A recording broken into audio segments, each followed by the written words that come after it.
This is a guy who last year hit 19 home runs in 26 games for the in the Mexican League. He had a 162 weighted runs created plus in AAA once the Giants picked him up. He had great expected numbers in the majors, and now he's tearing it up in spring training. What if the Giants really have something in Jerar Encarnacion?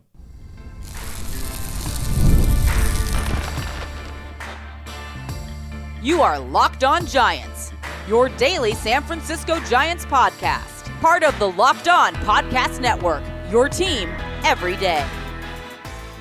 Hello and welcome to Locked On Giants, part of the Locked On Podcast Network, where it's your team every day.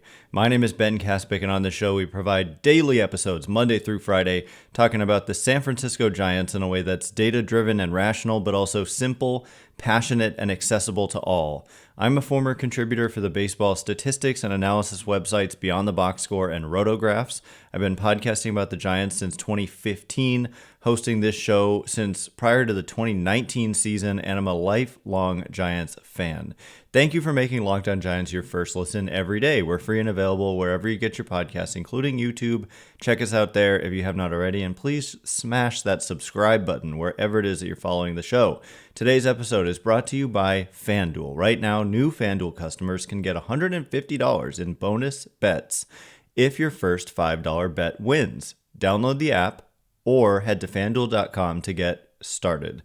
And where we get started is by focusing in a little bit on a guy who's done absolutely nothing but mash the baseball since the start of the calendar year 2024.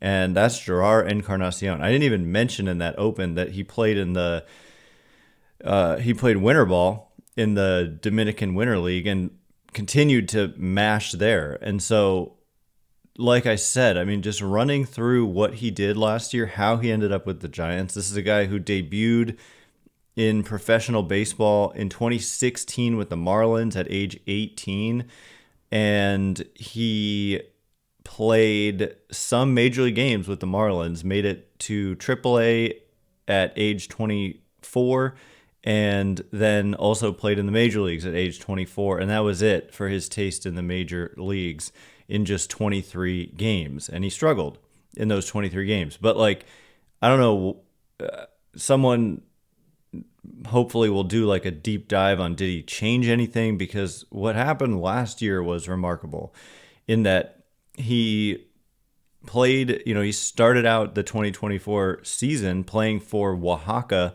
which is part of the Mexican League. And there he, in 26 games, hit 19 home runs, 107 plate appearances, 19 home runs. That's an 18% home run rate. So almost 1/5 of the time that he came up to the plate in 26 games, he homered.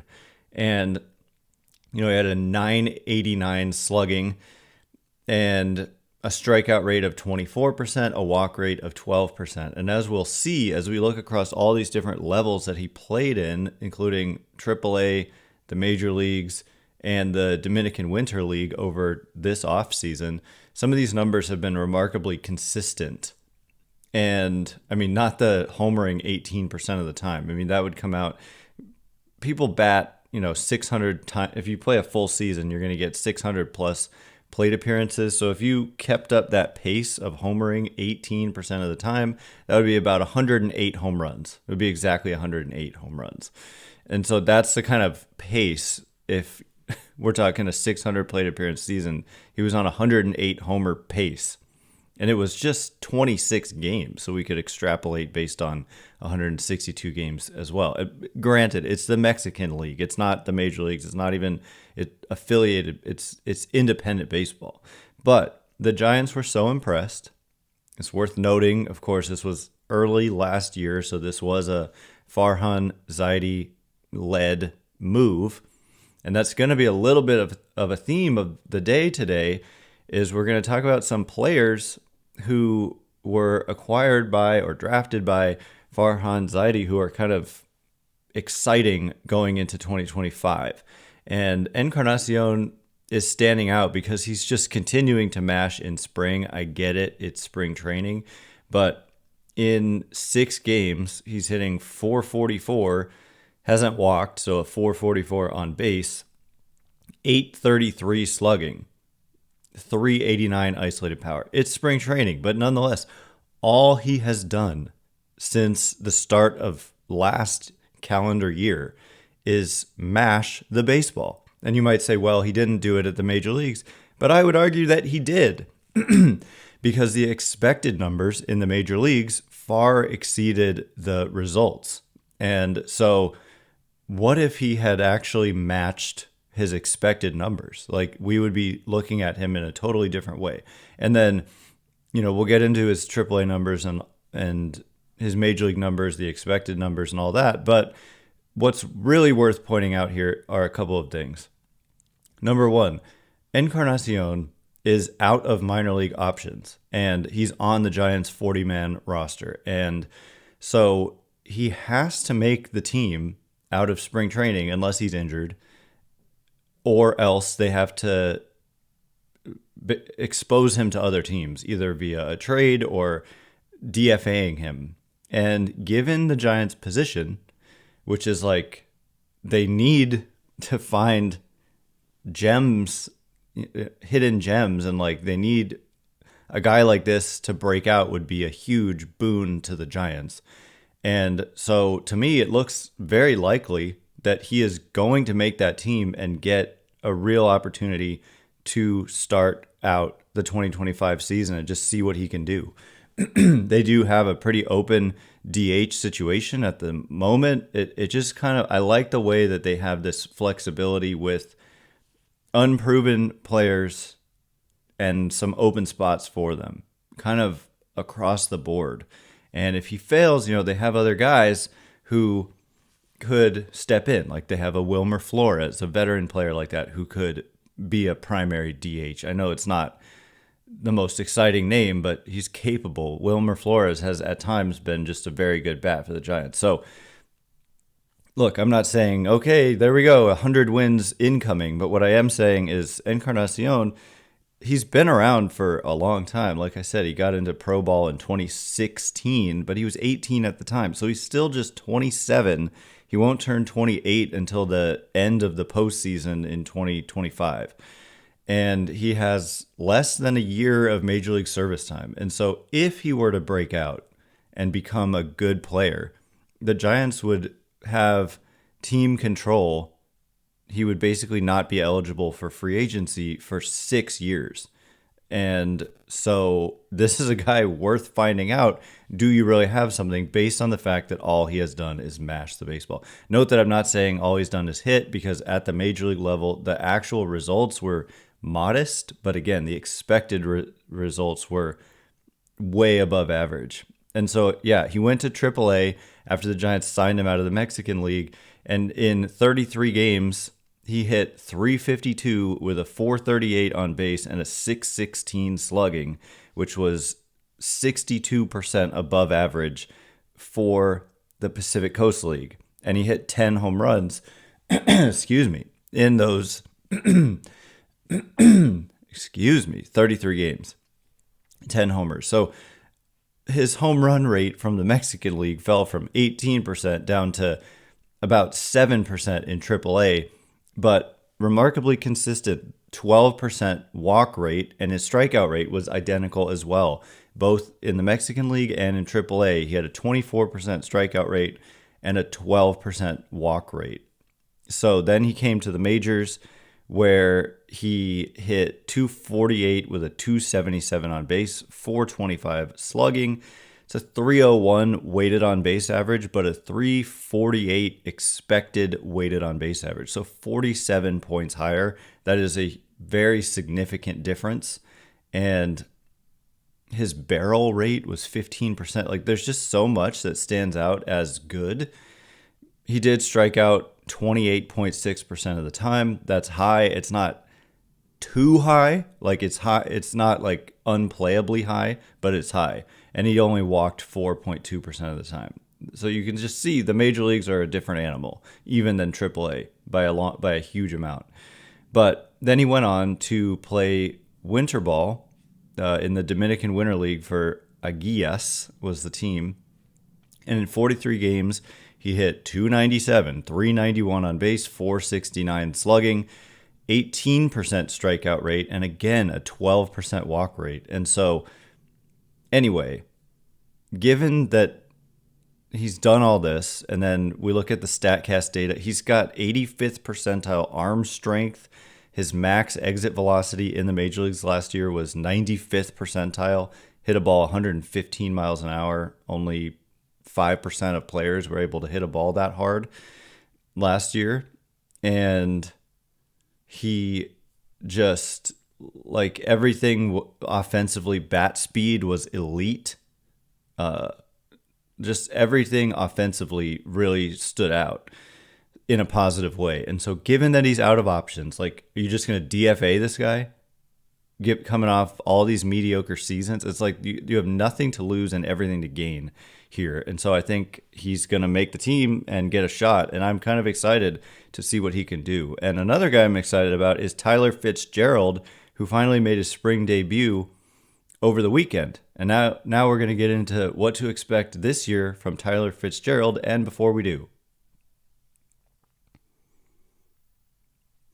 today's episode of Locked On Giants is brought to you in part by FanDuel. When the game tips off, the NBA action is just getting started, and there's no better place to get in on it than FanDuel, America's #1 sportsbook. With FanDuel, you can place live bets throughout the game, so even if you miss the opening tip-off or want to bet on a fourth quarter comeback, you can stay in the action. And if you're looking for a bigger payout, you can even combine your live bets into a same game parlay.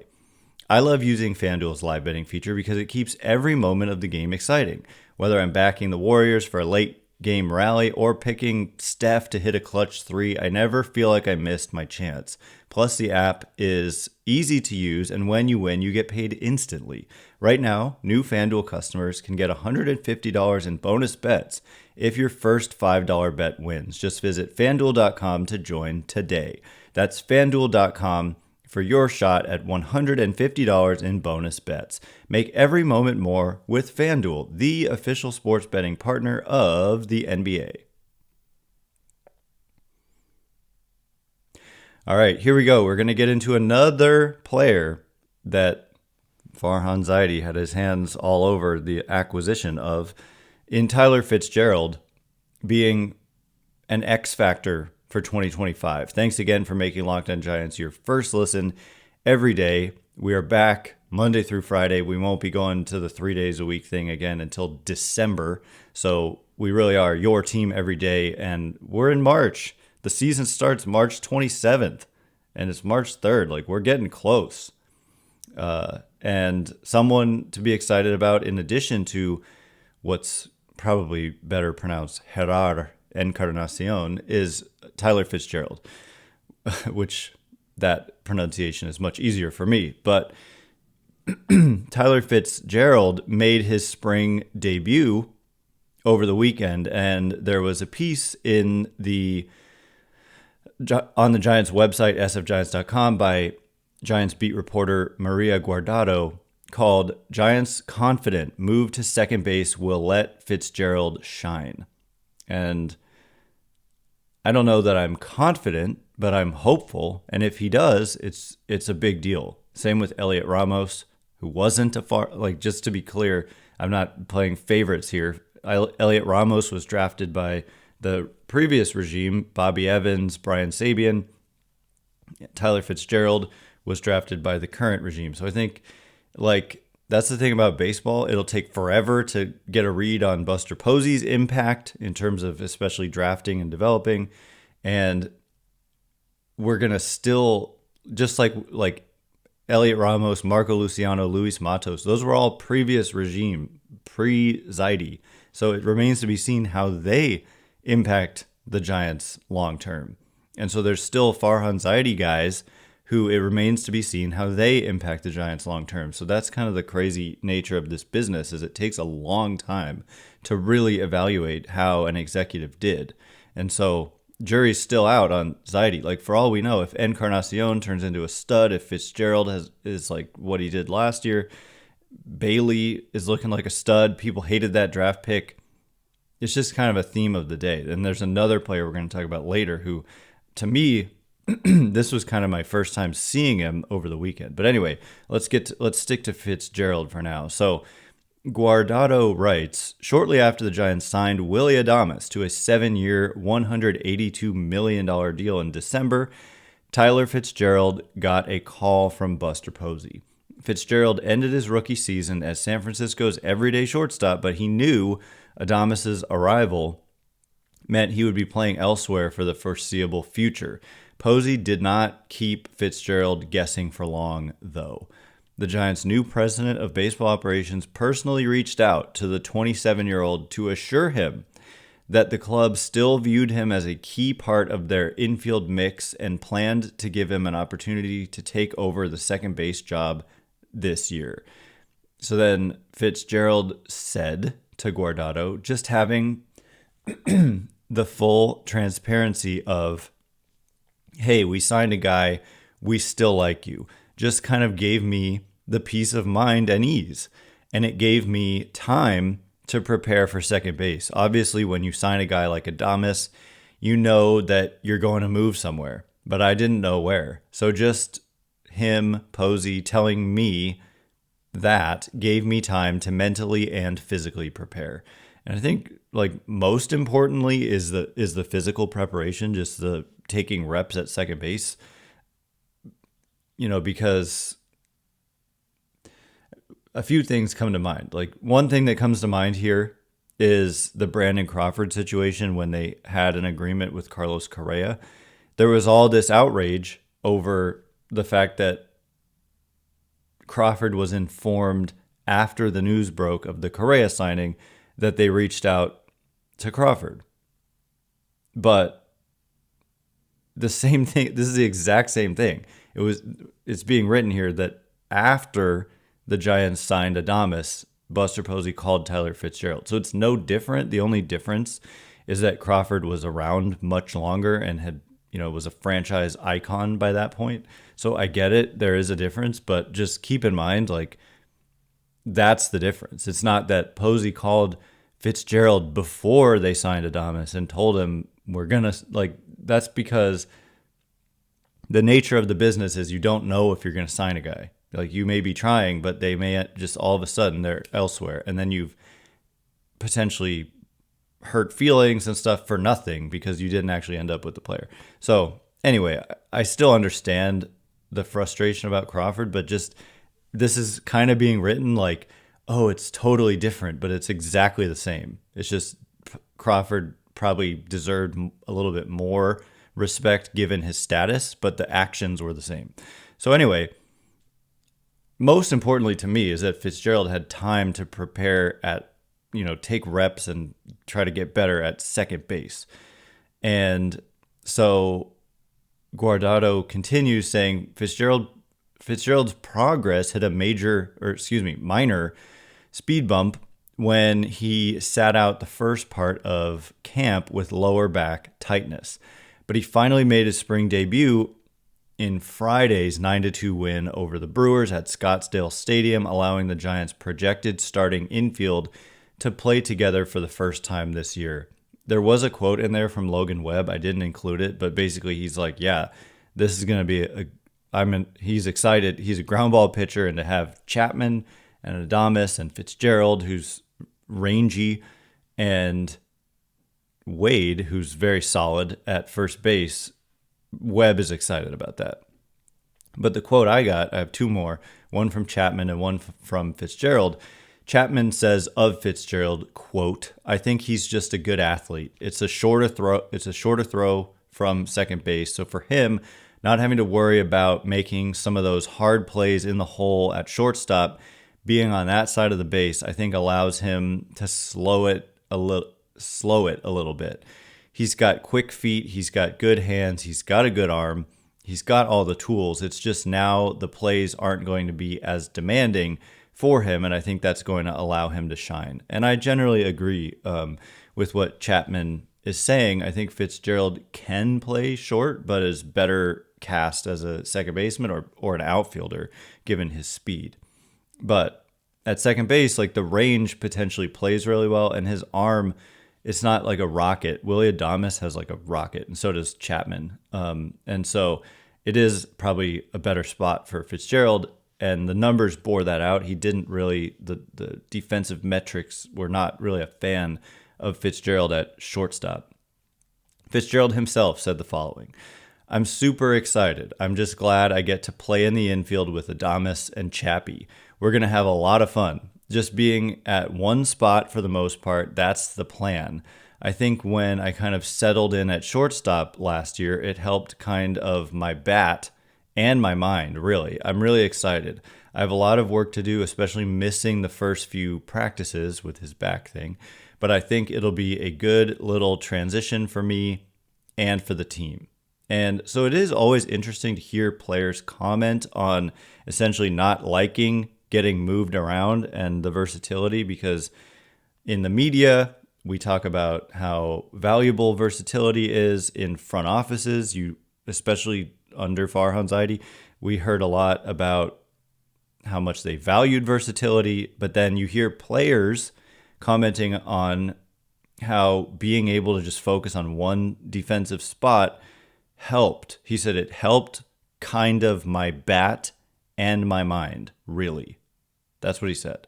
And so let's listen to him. Like, if he's saying that, I'm going to pay attention, because, I played, but not at this kind of level at all. And I don't know, for me, it wouldn't be that big of a deal, I feel like, but I guess at that level, the major league level, you really can't mess up. And so you have to be good.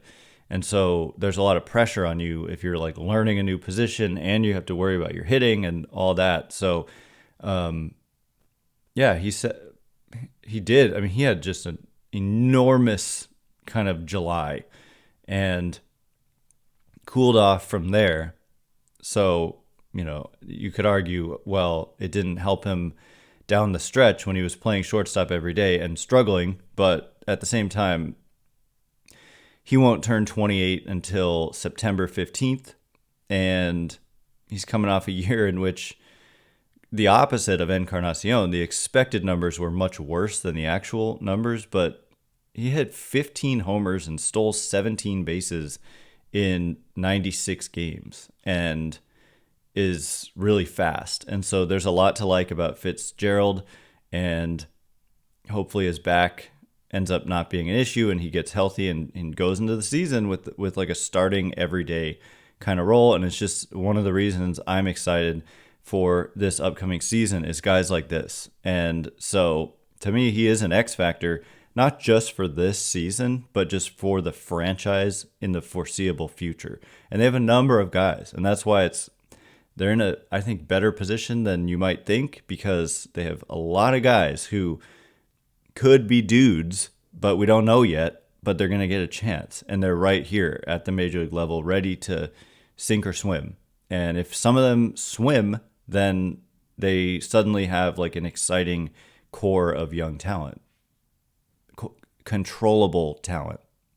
It's important to point that out. Like, okay, you might be like, he's not that young, but we're talking guys who would be under team control for like 6 years. And that's what's a big deal. But also youth, which means you're not declining. If you're 27, like you're not just about to fall off a cliff. You've got prime years left. So another guy who impressed me in this game that was actually on TV because it was televised by the Dodgers and I was able to watch on MLB.TV was Christian Koss, a name to know, in my opinion. So we'll get into Christian Koss in just a minute. And before we do,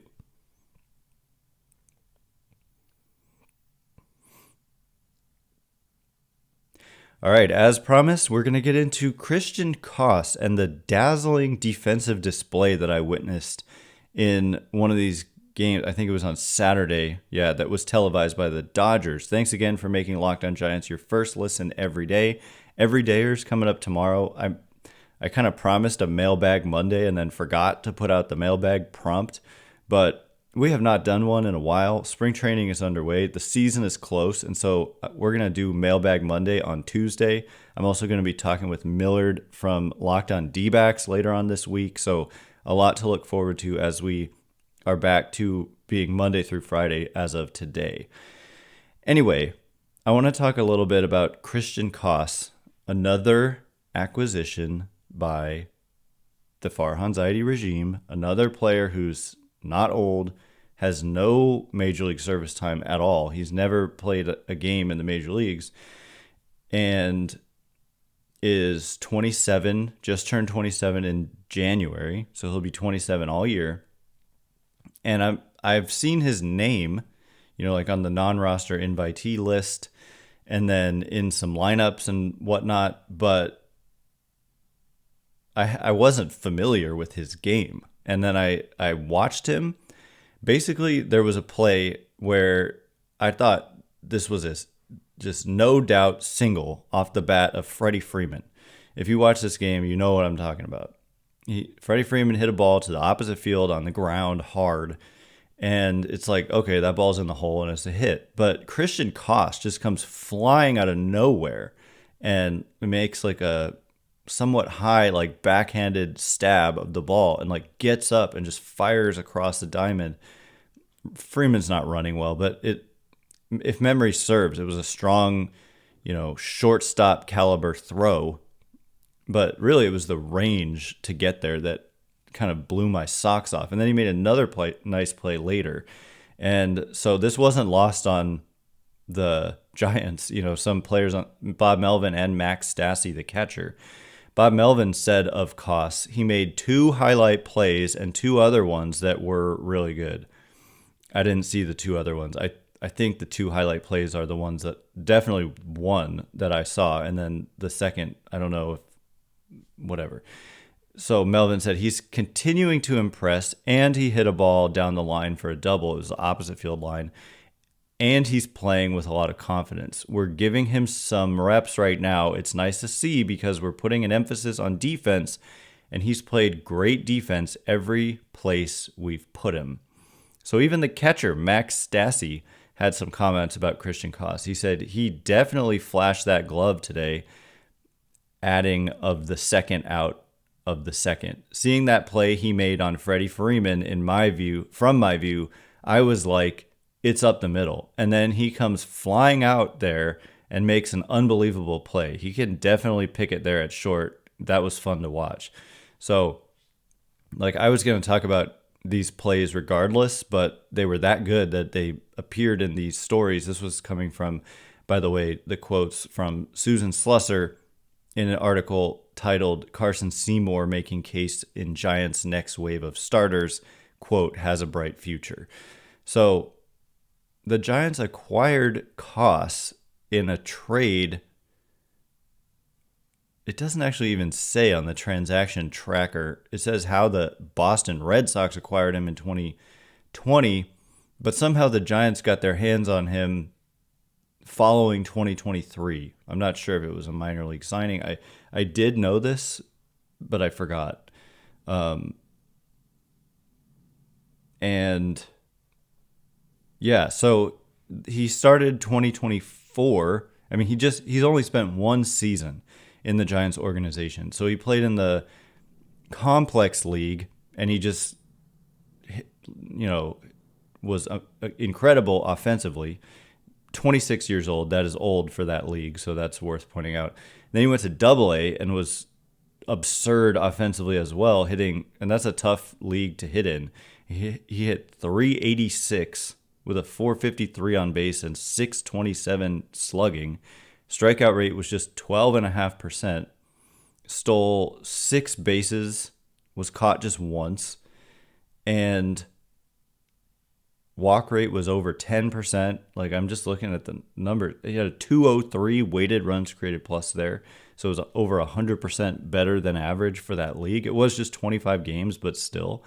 And it earned him a promotion to AAA. And by the way, looking back at his time with the Boston organization, he never really had great numbers in the upper minors in Double-A or Triple-A. The best he was around average in Double-A in 2022. Much larger sample, 125 games versus 25 in Double-A for Boston in 2022 versus the Giants in 2024. But anyway, so he goes to AAA and actually was below average there, hitting 257, 332 on base, 415 slugging, 5 homers, 5 steals, just an 87 weighted runs created plus, so about 13% below average for the league that he was in. Although, the strikeout rate was manageable, very reasonable, 22.8%. And it's the defense that stands out. So he overall, in the minor league season, had 9 homers, 13 steals, caught just once.